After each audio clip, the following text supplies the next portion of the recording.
What's up everyone, Darcblade here with a news roundup for Monster Hunter. This covers miscellaneous news for Monster Hunter World, Monster Hunter World Iceborne, Monster Hunter Rise and Monster Hunter Rise Sunbreak. This is also for the week starting the 15th of April 2022. So let's jump into this. Now first of all, let's quickly cover Monster Hunter World and Iceborne information.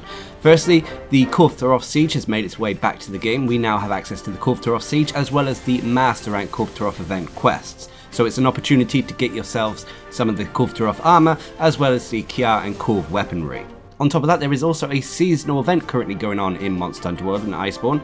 We have access to the Spring Blossom Fest as well as the Fall Bloom Fest, spring themed seasonal events.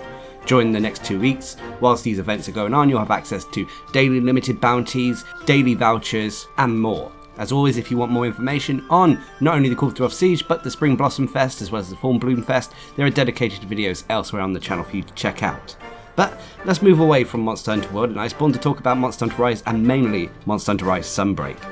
Now, Monster Hunter Rise, there is no real news for the base version of the game, but there is a lot of information for Sunbreak. As Sunbreak is releasing soon on the 30th of June, Capcom are drip feeding us little bits of information via their social media. And so this is a little bit of a roundup of what was shown over the last 2 weeks. First of all, they showed off the Marionette Spider. This is an endemic life that can be used against monsters to pull them in desired directions, mainly pulling them into walls and other objects. They also showed off some more Master Rank armor, including the Acnosom Master Rank armor, Tetranodon Master Rank armor, Bishaten Master Rank armor, and the Somnacanth Master Rank armor. These look slightly different from their low and high rank versions, but of course they didn't go into detail about what skills were on these armor pieces. They also gave us information on morphed wire bugs. These can be found around the world, and they come in 2 flavors, red and yellow. After you pick up these wire bugs, you'll be able to initiate wyvern riding more easily, as well as improve your wire bug recharge rate. But should you pick up the red one, the mounted Punisher damage you can perform whilst wyvern riding will be increased, whilst if you pick up the yellow one, the wyvern riding drop rate will instead increase. So use red for damage, use yellow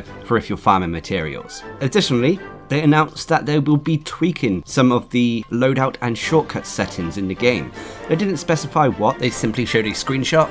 But this is one of the areas I believe some of the hardcore fans were wanting some change, so it'll be interesting to get more details on it. It's just good that they've actually confirmed this. Capcom also showed off a few new Silkbind attacks. They did confirm that there will be attacks for all 14 weapon types, however in the little teaser trailer they only showed off the Lance, Light Bowgun and the Dual Blades. And again, these were just visual demonstrations, so we don't know the behind the scenes mechanics about how these new Silkbind attacks work. They also gave us a little closer look at some new equipment for our Palamute and Palico.